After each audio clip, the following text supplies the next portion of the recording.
Bismillahirrahmanirrahim. Assalamualaikum warahmatullahi wabarakatuh.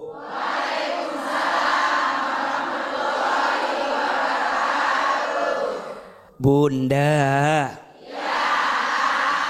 Apa kabar semua, sehat?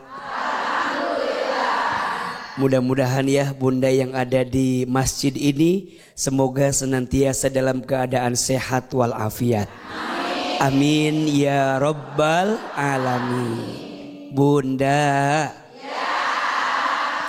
Hari ini tema ngaji kita adalah hariku cerah, jiwaku gelap.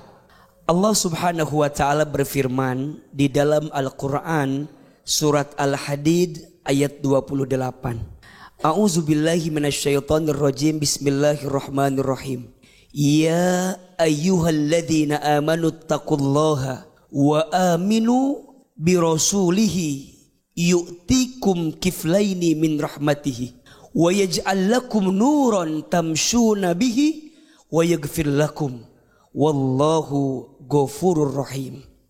Wahai orang-orang yang beriman, bertakwalah kalian kepada Allah dan berimanlah kepada Rasulnya Nabi Muhammad sallallahu alaihi wasallam. Niscaya Allah akan menganugerahkan kepadamu dua bagian dari rahmatnya dan menjadikan cahaya untuk hatimu yang dengan cahaya itu kamu berjalan serta Allah mengampunimu. Dan sungguh Allah maha pengampun lagi maha penyayang. Mau tanya, boleh apa boleh? Boleh. Ada gak di antara Bunda yang pernah gelisah dalam hidup? Ada. Yang mana orangnya? Ada gak di antara Bunda yang pernah ngerasa kecewa dengan hidup? Ada. Di sini ada orangnya? Yang mana orangnya itu? Ahilman, yang namanya manusia itu punya hati. Punya apa? Hati itu sifatnya mudah terbolak-balik. Kadang bahagia, kadang sedih. Kadang kecewa, kadang nerima. Betul? Kadang lapang, kadang sempit. Betul? Itu namanya hati. Nah sekarang gimana caranya agar semua rasa di hati ini tetap diarahkan pada rasa yang sesuai keridhaan Allah Subhanahu wa taala? Maka jawabannya, kalau ada orang yang hatinya hampa, kalau ada orang yang hatinya sedih, gelisah, kecewa berlebihan, mohon maaf, boleh jadi yang bermasalah bukan hatinya, tapi yang bermasalah iman dan ketakwaannya kepada Allah. Apa ciri orang yang kurang iman? 3 saja. 1, sering gelisah dengan yang sudah terjadi. Ada yang begitu di sini? Yang mana orang? 2, orang yang kurang iman sering khawatir dengan yang belum terjadi. Ada? Dan yang ketiga, orang yang kurang iman sering merasa capek, lelah dengan yang sedang dijalani. Makanya mohon maaf, kadang yang capek bukan badannya, tapi yang capek hatinya. Iya kan? Bunda di rumah tangga sering begitu kan? Sebenarnya Bunda teh kuat fisik tapi hati tersiksa. Tapi kadang hati ngerasa ada yang bikin hampa dan kecewa. Ada yang begitu? Maka caranya yang harus ditingkatkan adalah iman dan takwanya. Karena Allah akan memberikan cahaya ke dalam hati seseorang ketika dia beriman dan bertakwa kepada Allah Subhanahu wa taala. Mudah-mudahan jalan dakwah BTV jadi jalan kebaikan yang mengundang cahaya Allah untuk hati kita, sehingga melalui tayangan ini hati kita tidak lagi hampa dan kecewa, insya Allah. Siapa yang mau bertanya? Siapa yang mau bertanya? Siapa yang mau saya? Nggak ada mau saya. Ya, ibu mau, iya silakan bu. Ya. Bismillahirrahmanirrahim. Assalamualaikum warahmatullahi wabarakatuh. Waalaikumsalam warahmatullahi wabarakatuh.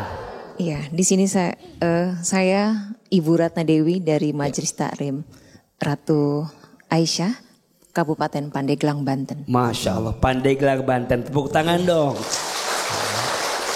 Izin saya bertanya, AA. Silakan. Udah saya izinkan tadi Bu. Iya.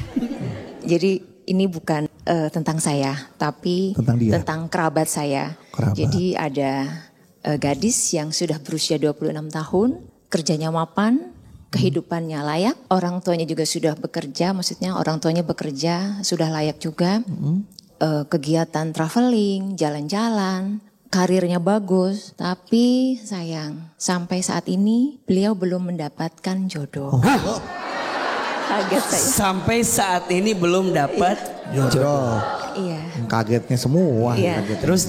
Terus. Padahal semuanya baik ya Bu ya. Iya. Baik kan? Jadi untuk Cantik pula. cantik. Cantik. Aduh. Iya. Kenapa gak dibawa kemari Bu? Iya. Jadi sudah mapan, sudah karirnya juga bagus. Ya. Nah, yang ingin saya tanyakan di sini, adakah trik khusus untuk bisa mendapatkan jodoh Ya. dengan yang bagus? Apa saja doanya supaya jodoh cepat datang ke beliau? Ya. Itu saja AA. Terima kasih. Wabillahi taufik wal hidayah. Wassalamualaikum warahmatullahi wabarakatuh. Waalaikumsalam warahmatullahi wabarakatuh. Jodoh itu dicari dan dinanti. Betul? Dicari dengan pencarian terbaik, dinanti dengan penantian terbaik. Tapi pada akhirnya yang menentukan jodoh itu siapa? Allah. Maka poinnya dalam proses mendapatkan jodoh terbaik libatkan Allah. Karena mohon maaf, ada orang yang kenalnya lama gak jadi jodoh. Ada tidak? Ada yang kenalnya bentar jadi jodoh. Ada? Berarti jodoh itu di atas ketentuan siapa? Allah. Maka untuk mendapatkan jodoh libatkan Allah agar kita bisa mendapatkan jodoh terbaik sesuai dengan maunya Allah. 2. Apa amalannya? Tentu ada ikhtiar. Ikhtiarnya 2. 1 ikhtiar bumi, 2 ikhtiar langit. 1 ikhtiar bumi, gimana caranya? Ta'aruf, iya kan? Kenalan, boleh nggak? Sosialisasi. Boleh. Buka hati, ketemu dengan teman, bikin relasi yang makin luas. Boleh tidak? Makanya izin ya. Kadang dalam hidup teh kita jangan, kalau kata orang Sunda mah keeman. Keeman tuh diem aja terus di rumah. Makanya berangkat ngaji, iya kan? Kali aja pas ngaji ketemu MC yang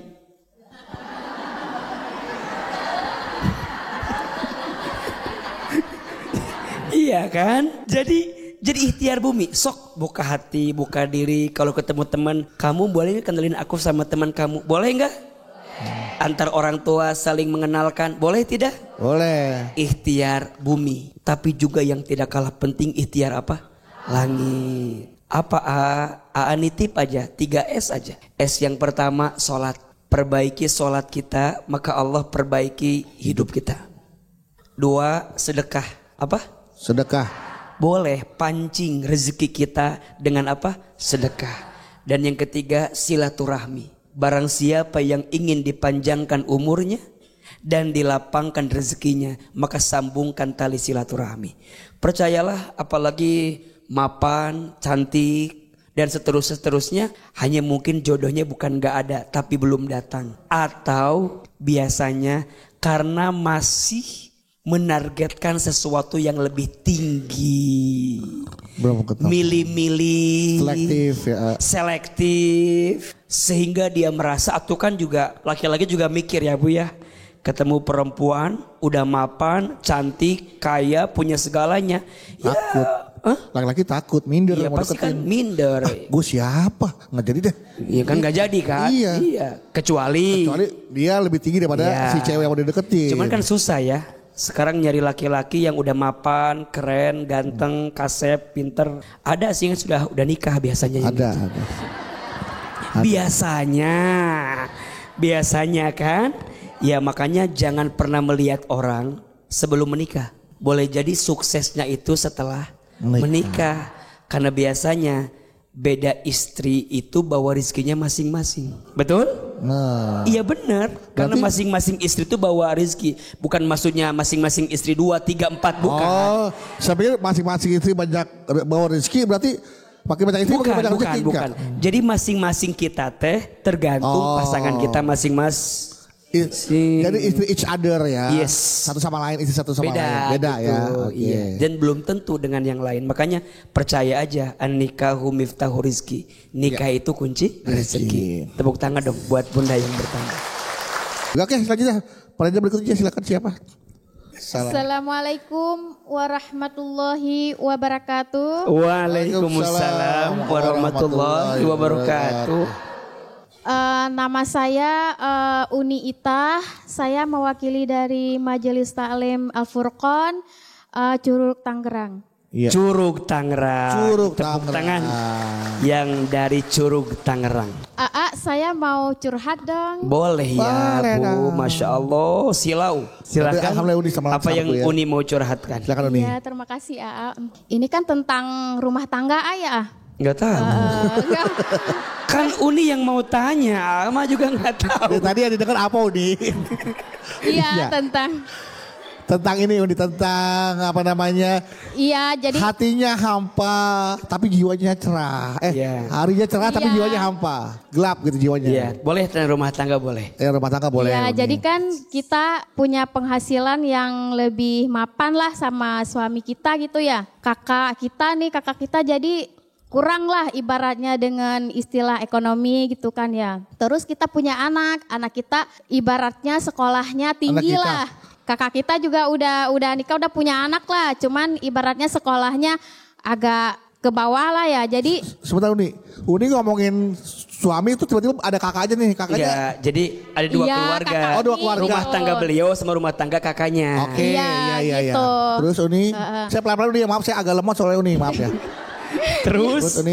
Iya, terus kakak kalau misalnya nelpon nanya keadaan, ibaratnya istilah iri lah ya. Dengan keadaan kita gitu kan. Terus yang namanya dia kan iri ya. Kita mah diem aja ya, diem. Tapi dalam hatinya gimana ya, nggak enak gitu. Terus bagaimana cara nasehatinnya ya, biar dianya nggak ada perselisihan lah antara adik sama kakak gitu. Iya. Terima kasih, cukup sekian. Wabillahi wali taufik. Wassalamualaikum warahmatullahi wabarakatuh. Waalaikumsalam warahmatullahi wabarakatuh. Bunda, adik kakak lahir dari rahim yang sama, ibu yang sama, rizkinya sama apa beda? Nasibnya sama apa beda? Maka mohon maaf, satu orang iri cirina suka membandingkan hidup dengan orang lain. Iya apa iya? Ujungnya SMS, susah melihat orang, senang melihat orang, susah. Yang lain beli kulkas, dia yang kedinginan. Yang lain beli kompor gas, dia yang kepanasan. Iya apa iya? Nah Uni kalau udah punya kakak yang memang tahu sifatnya mudah iri sama kita, berarti Uni kudu belajar. Jangan terlalu menunjukkan sesuatu yang ada dalam diri kita. Iya apa iya? Uni udah tahu kakak emang begitu. Pas Uni ngumpul atau Uni kemana-mana, gelang dipakai, cincin dipakai. Lihat kakak udah mah iri-irian sama kita, makin kesel nggak kakak kita? Padahal kita ngerasa itu adik saya, dulu saya yang ngurus, saya yang bantu, kok sekarang dia yang lebih kaya. Udah tahu si kakak iri-irian sama kita, berarti kita kudu apa? Tidak usah terlalu nunjukin apa yang bikin sakit di hati kakak kita. Betul apa betul? Uni jawab, tapi kan ini teh buat bersyukur sama Allah. Iya boleh, tapi mungkin depan kakak mah agak disembunyikan aja. Karena kan ada sebagian orang yang suka begitu. Iya, Makanya iya. nanti hati-hati, ada namanya penyakit ain. Ain. Penyakit apa? Ain. Penyakit ain itu penyakit yang timbul karena orang melihat kita nggak senang, nggak suka, dia iri, mendoakan yang jelek buat kita. Penyakit pandangan hasad ya?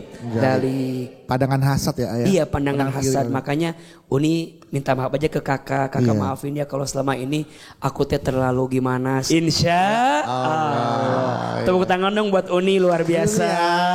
Pertanyaannya dari Halimah Tusaidah. Halimah Tusadiah. Assalamualaikum Waalaikumsalam. Saya mau curhat. Kebetulan anak saya yang laki-laki ini minta tolong untuk melamar seorang gadis. Gadis kulamar, janda ku dapat. Oh nggak ada ini. Nah.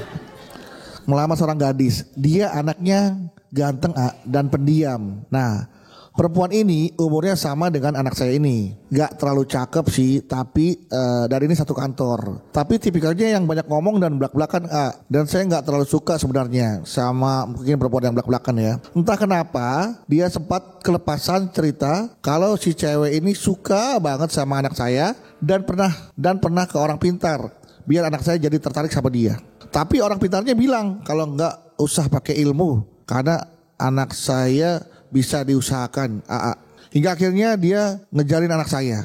Jujur saya gak percaya si bisa jadi dia melet anak saya. Gak sih gimana ya ini bisa jadi dia melet anak saya. Gak sih mohon pencerahannya. Mudah-mudahan nangkep ya pertanyaannya ya.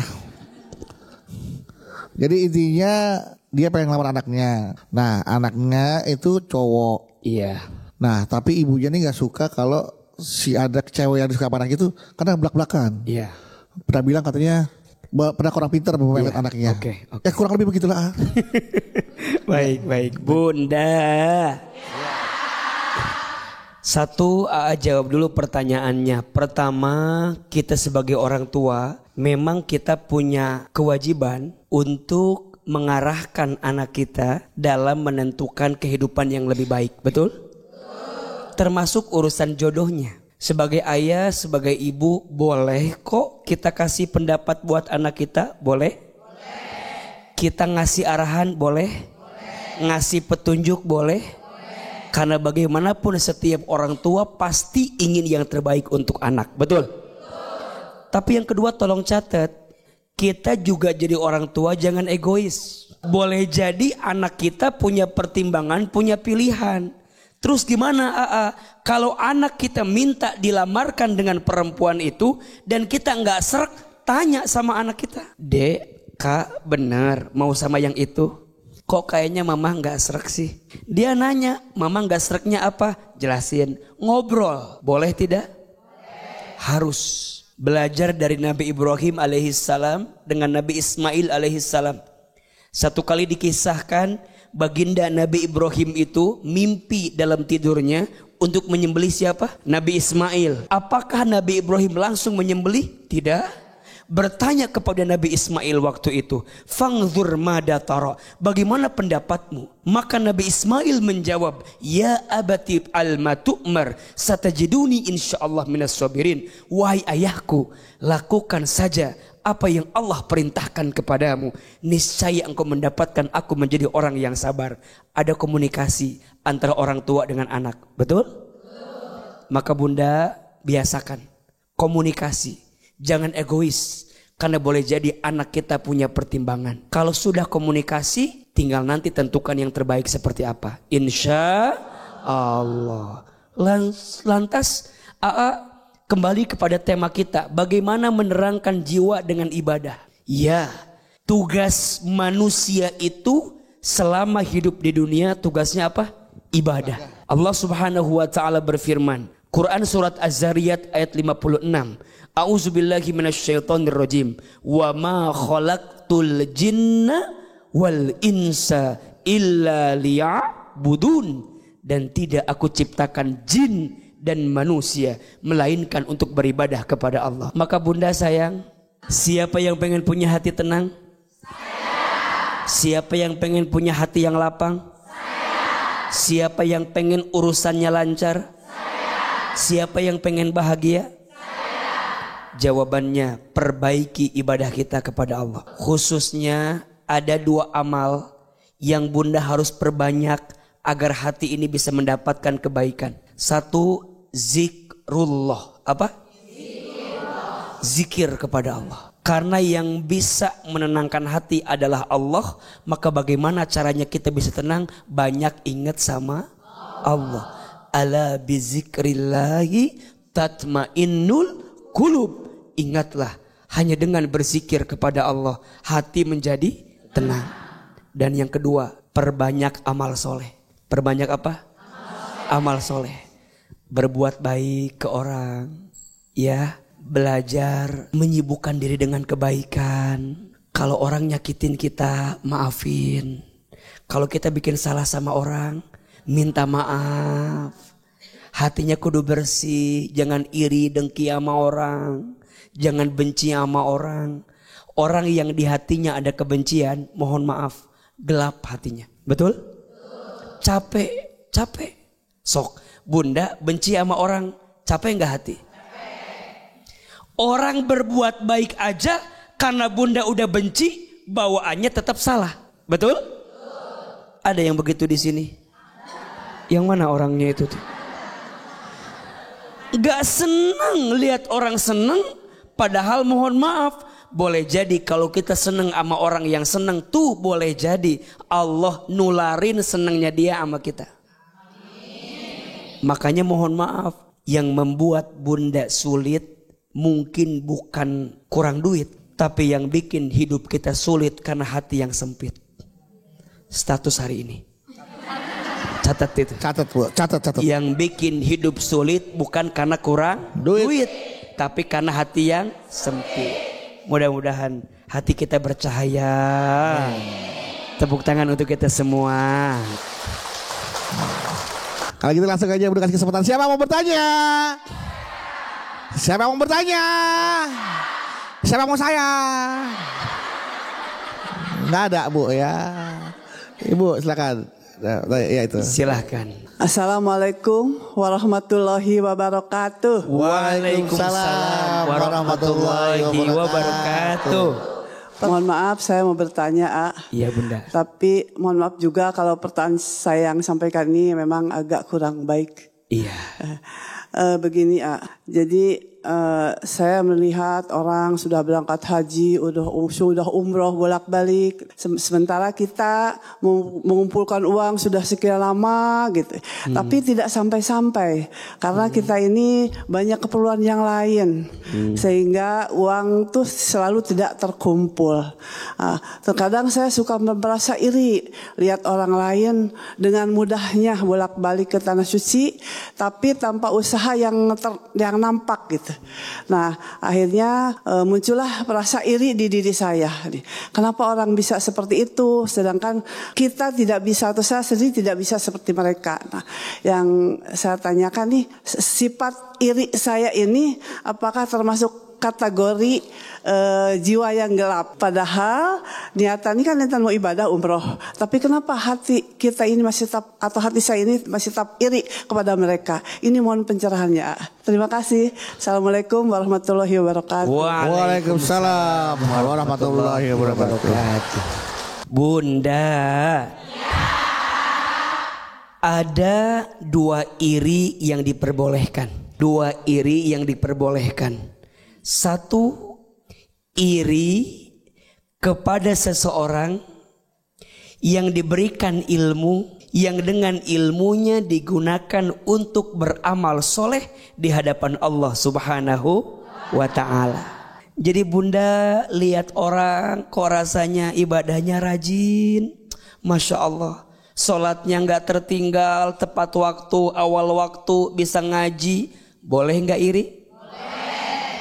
Ustadz, Bunda memeni Masya Allah Ustadz, kadang azan zuhur jam 12, sholatnya jam 2. Kadang azan asar jam 3, sholatnya jam. Bunda lihat orang yang sholatnya tepat waktu, iri, boleh atau tidak? Bunda sekarang kan suka nonton BTV ya, Jalan Dakwah. Jam 6 setiap hari itu kan. Lihat ada orang bisa berangkat ngaji ke BTV ketemu AA. Iri, boleh nggak? Boleh. Kapan ya saya bisa ketemu AA Hilman ngaji di BTV? Sekarang ketemu. Alhamdulillah. Di TV sama di asli beda ya. Di TV mah agak kelihatan teh meni gemuk gitu. Aslinya meni asa tirus, glowing dan seterusnya dan seterusnya. Boleh iri? Boleh. Iri sama orang yang dikasih ilmu dipakai buat amal soleh. Nah yang kedua, iri yang diperbolehkan adalah iri kepada orang yang diberikan harta yang dengan hartanya diinfakkan di jalan Allah. Boleh iri? Ada orang lihat dengar Pak Haji Bedu. Haji Bedu infak AC masjid senilai 48 juta. Oh. 10 AC berarti itu. Iya. Karena satu AC 4,8. Oh iya, 10 AC. Iya. Bunda teh denger bilang ya Allah, kapan kayak Pak Haji Bedu bisa infak AC? Boleh iri? Bunda tadi lihat tetangga bisa haji, bisa umroh. Ya Allah, lancar bener rizkinya. Bisa umroh tiap bulan, tiap tahun. Pengen. Boleh iri? Boleh. Yang tidak boleh itu adalah iri urusan dunia. Gak usah. Lihat orang mobilnya 5. 5. Gonta ganti dia naik mobilnya. Iya emang dia gak punya mobil. Iya. Jadi naiknya gonta ganti. Iya. Naik taksi online. Iri urusan dunia. Lihat suami orang kayaknya lebih cakep dibanding suami kita. Jangan ya. Kenapa AA? Itu urusan apa? Dunia sementara. Maka kembali kepada pertanyaan Bunda, boleh iri saya dengan orang yang bisa haji umroh tiap tahun? Boleh. Nah tapi gak cukup sampai iri. Iri yang diperbolehkan itu maksudnya agar kita termotivasi, bisa ngikutin kebaikan yang dia lakukan. Gak boleh kita jadi hasad. Misalnya Pak Haji Bedu tadi infak AC, paling korupsi itu mah. Nyinyir gitu namanya. Tidak boleh disertakan hasad ya. Nggak boleh. Dengki kayak nggak boleh. Alah percuma umroh tiap tahun juga si eta mah. Gitu loh. Belum tentu diterima. Iya. Kan? Belum tentu ibadahnya diterima. Belum tentu mabrur. Orang banyakkan selfie dibanding zikir juga. Jadi dibahas gitu. Nah itu yang tidak boleh. Jadi kita iri dengan kebaikan orang jadi motivasi. Mudah-mudahan kita seperti orang itu kebaikannya. Amin. Tepuk tangan buat Bunda yang bertanya. Silakan pertanyaan selanjutnya. Ibu, iya. Silahkan Ibu. Assalamualaikum warahmatullahi wabarakatuh. Waalaikumsalam warahmatullahi wabarakatuh. Nama saya Ibu Empi dari Majelis Ta'lim Al-Furqon, Curug Tangerang. Ibu siapa? Ibu Empi. Ibu Empi. Ibu Pipi. Empi. Game. Ya. Ibu Empi. Saya mau curhat, Boleh Bunda. Alhamdulillah keluarga saya adem ayem, tapi justru sekarang yang jadi masalah dengan tetangga saya. Tetangga ya. Keluarga mah adem ayem. Tetangga sekarang masalahnya. Tetangga yang bermasalah. Masalahnya saya buka warung. Iya. Tapi dia paling duluan buka warung. Jadi ibu buka warung. Iya. Tapi dia lebih dulu buka warung. Iya. Sekarang saya buka warung. Iya. Tapi duluan dia. Oke. Akhirnya warung ibu ditutup sama dia. Saya baik-baik aja sih tadinya mah. Baik-baik aja. Pas saya buka warung, dia nggak pernah mau nanya, ngomong gitu. Merasa saingan. Iya, kan saya niatnya baik untuk membantu keluarga. Betul. Itu bagaimana solusinya gitu. Solusi apa? Ini masalah ibu teh menurut apa? gitu supaya tetangga saya itu bisa baik lagi sama saya. Tetangga teh bisa nerima. Ya. Bisa baik lagi. Seperti awal lah, ngobrol lagi, tegur sapa lagi. Gara-gara ibu buka warung, sepertinya tetangga ibu nggak pernah tegur ibu lagi. Nggak pernah ngobrol. Coba deh ibu sekali-sekali belanja di warung dia gitu. Ya, siapa tahu tuh solusi ayah. Iya. Ibu jual apa? Ibu warungnya sama dengan dia dagangannya. Sama. Ibu waktu mau buka warung ngobrol nggak sama dia? Enggak. Apa aja. Kayak ibu yang punya warung. Enggak. Deketan banget. Iya. Enggak sih deket Sampingan. mah. Enggak deket mah coba selang berapa gitu. Selang berapa rumah, tapi deketan banget. Dua rumah iya. Yang dijual sama. Sembako gitu sama warung sembako. Barangnya sama. barang. Harga ibu lebih murah. Ya sama. Sama. Ya udah. Atau mungkin ada solusi lain kali mungkin dengan cara ya berkonsiliasi, Apa? berkolaborasi. Yuk kita bikin warung berdua nih, join modal. Susah juga ya. Ya, makanya ini penting ya, Bunda. Ada bertetangga itu penting tidak? Misal, Bunda teh tahu tetangga teh jualan. Jalan. Barangnya teh tahu barangnya apa, harganya tahu. Terus tiba-tiba Bunda juga jualan di samping. Menurut Aa mah kurang adabnya teh. Iya kan belum sebelum. Iya tidak? Kurang etikanya menurut Aa mah. Walaupun Rizky mah nggak akan ketuker atau Aa, iya kan? Tapi kan punten, dia sudah dagang duluan. Kalaupun kita mau buka, apa salahnya kita ngomong sama tetangga kita? Mungkin ibu pakai strategi yang sudah ada kali Gimana? Di mana ada si alfa, di situ ada si beta. Ayo. Iya, tapi kan masalahnya ini tuh tetangga. Iya. Iya kan? Nah, memang pada akhirnya pasar bergerak, tinggal milih yang mana. Iya. Tapi kan apa salahnya ibu bilang, Iya Ce. Iya. Aku teh mau buka warung, Ce. Oh buka warung. Iya, Ce. Mau jualan apa? Iya nggak jauh lah sama yang Ece jualin juga di warung Ece. Kok tega sih? Iya, Ce, dah aku teh kan lagi bingung, keluarga teh lagi banyak kebutuhan dan aku tuh lihat di kampung sini teh peluangnya masih ada, Ce. Ya terus nanti pelanggan aku ke Cece. Aku siapa yang beli? Itu yang aku harapkan, Ce. Jadi pelanggan Cece pindah ke aku, Ce. Karena kata orang sini harga Cece teh mahal. Nah, jadi apa salahnya kemudian komunikasi? Jadi kalau Ayah ditanya, Ama lebih baik memilih untuk menjalin silaturahmi yang baik daripada sekedar mengedepankan rupiah yang gak seberapa. Duit mah bisa dicari, uang bisa dicari, tapi persaudaraan, ukhuwah, persahabatan itu susah untuk dicari. Walaupun Bunda ngerasa, tapi kan udah. Memang kalau banyak alasan pasti ada aja. Bismillah, kecuali Bunda buka warung, barangnya beda. Ya. Iya. Iya. Jualannya ganti. Ya. Ganti, betul. Atau misalnya di sana ada beras, mungkin Bunda bisa bilang, Ce, biar gampang.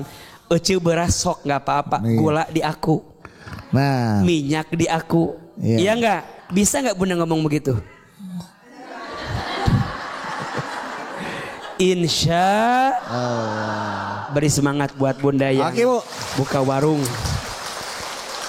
Assalamualaikum warahmatullahi wabarakatuh. Waalaikumsalam warahmatullahi wabarakatuh. Ibu Mika. Ibu Mika.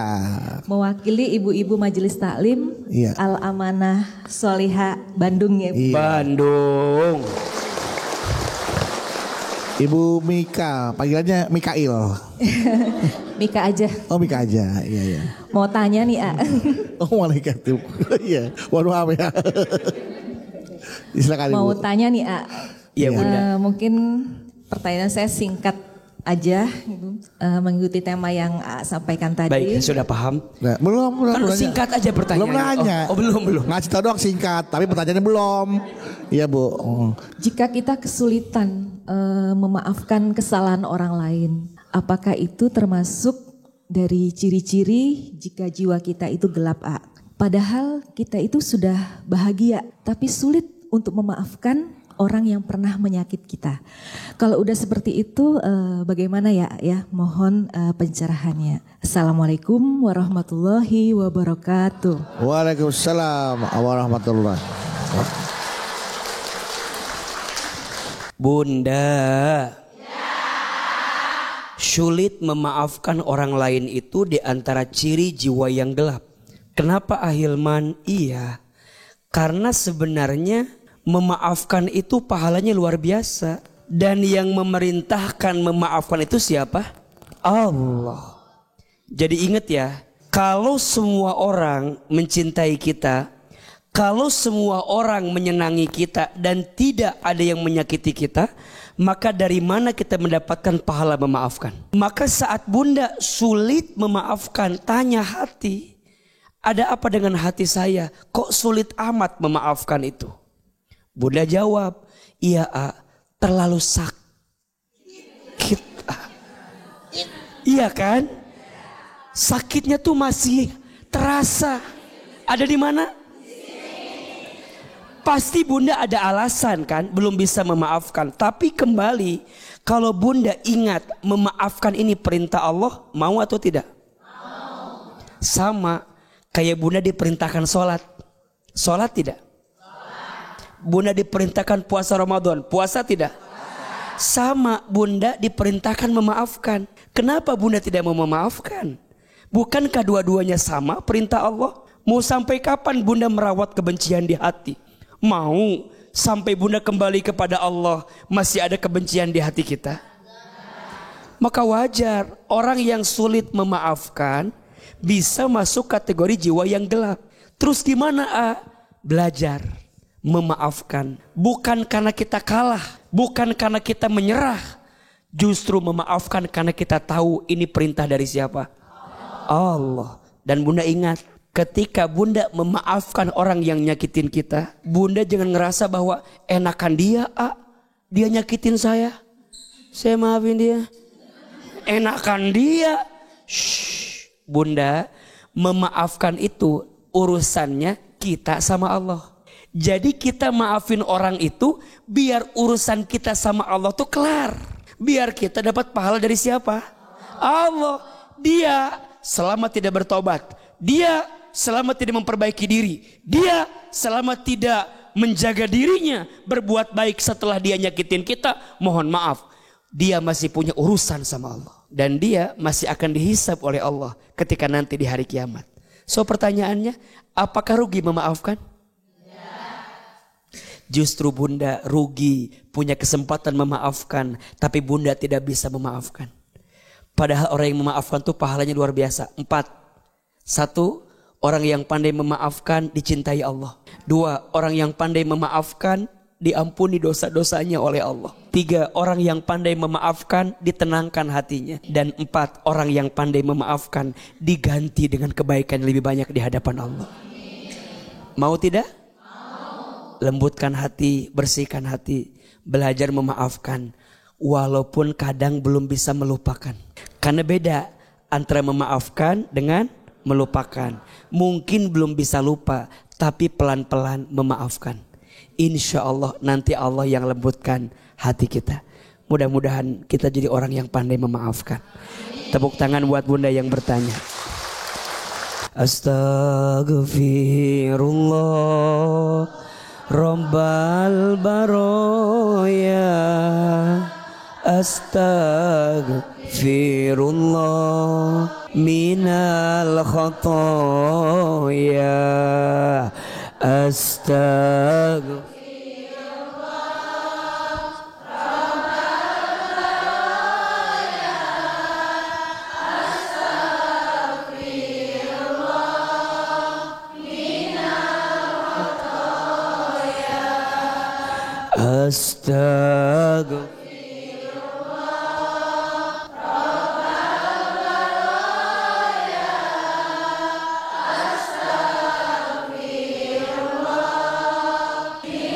minal khotoya.